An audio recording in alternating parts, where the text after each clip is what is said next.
بسم اللہ الرحمن الرحیم۔ دعا کی عظمت و فضیلت اور حکمتیں اور ایک جامع دعا۔ ارشاد باری تعالیٰ ہے وَقَالَ رَبُّكُمْ ادعونی استجیب لکم۔ ترجمہ، اور تمہارے رب نے فرمایا مجھ سے دعا کرو میں قبول کروں گا۔ دعا ایک عظیم الشان عبادت ہے جس کی عظمت و فضیلت پر بکثرت آیات کریمہ اور احادیث طیبہ وارد ہے۔ دعا کی نہایت عظمت میں ایک حکمت یہ ہے کہ دعا اللہ تعالیٰ سے ہماری محبت کے اظہار اور اس کی ذات پاک پر ہمارے ایمان کا اقرار و ثبوت ہے۔ ہمارا عقیدہ ہے کہ اللہ تعالیٰ ہمارا خالق، مالک، رازق ہے۔ وہ رب العالمین، ارحم الراحمین، احکم الحاکمین اور ملک الملک ہے۔ تمام عزتیں، عظمتیں، قدرتیں، خزانے، ملکیتیں، بادشاہتیں اسی کے پاس ہیں۔ سب کا داتا اور داتاؤں کا داتا وہی ہے۔ ساری مخلوق اسی کی بارگاہ کی محتاج اور اسی کے دربار میں سوالی ہے، جبکہ وہ عظمتوں والا خدا بے نیاز، غنی، بے پرواہ اور تمام حاجتوں سے پاک ہے۔ بخشش فرماتا اور جود و کرم کے دریا بہاتا ہے۔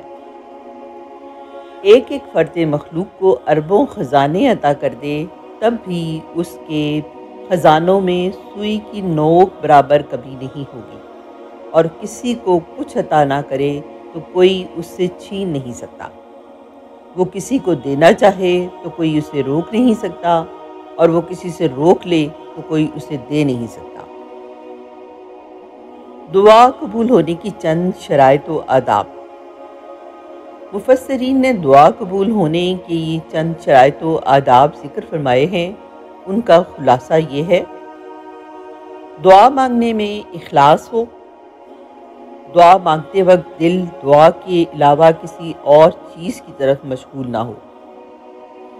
ناجائز و گناہ کی دعا نہ مانگی جائے۔ دعا مانگنے والا اللہ تعالیٰ کی رحمت پر یقین رکھتا ہو۔ اگر دعا کی قبولیت ظاہر نہ ہو تو وہ شکایت نہ کرے کہ میں نے دعا مانگی لیکن وہ قبول نہیں ہوئی۔ جب ان شرطوں کو پورا کرتے ہوئے دعا کی جاتی ہے تو وہ قبول ہوتی ہے، لیکن یہ ذہن میں رکھیں کہ قبولیت دعا کا اصل معنی ہے کہ بندے کی پکار پر اللہ تعالیٰ کا اسے لبیک عبدی کہنا۔ یہ ضروری نہیں کہ جو مانگا وہ مل جائے، بلکہ مانگنے پر کچھ ملنے کا ظہور دوسری صورتوں میں بھی ہو سکتا ہے۔ مثلاً اس دعا کے مطابق گناہ معاف کر دیے جائیں، یا آخرت میں اس کے لیے ثواب ذخیرہ کر دیا جائے، اور اصل مانگی ہوئی شے کی جگہ اسے بہتر چیز عطا کر دی جائے، یا اس دعا میں مانگی ہوئی چیز بندے کی زیادہ ضرورت کے وقت تک مؤخر کر دی جائے۔ دعا مانگ کر نتیجہ اللہ تعالیٰ کے ذمہ پر چھوڑ دینا چاہیے کہ وہ رحمان اور رحیم خدا ہمارے ساتھ وہی معاملہ فرمائے جو ہمارے حق میں بہتر ہے۔ قضائے الہی پر راضی رہنا بہت اعلیٰ مرتبہ ہے، اور حقیقت میں ہمارے لیے یہی مفید تر ہے، کیونکہ ہمارا علم ناقص ہے، جبکہ خدا کا علم لا متناہی اور محیط ہے۔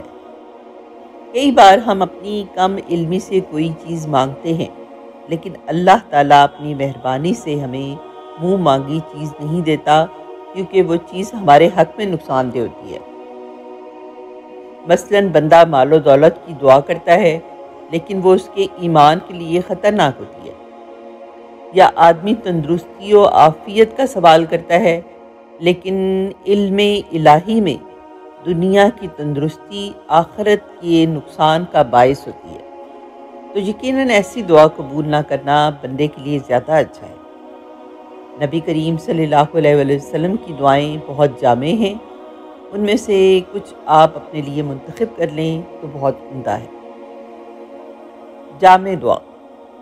ایک جامع دعا یہ بھی ہو سکتی ہے کہ اے اللہ مجھے ایمان و تقوی، صحت و عافیت، خوشیوں اور خوشحالیوں والی لمبی زندگی عطا فرما۔ جان، مال، عزت اور اہل خانہ کے حوالے سے برے وقت اور آزمائش سے محفوظ فرما۔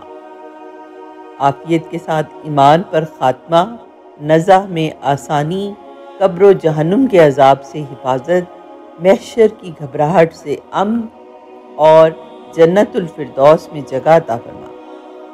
یہ سب دعائیں میرے ماں باپ، بیوی بچوں اور بہن بھائیوں کے حق میں قبول فرما۔ آمین ثم آمین۔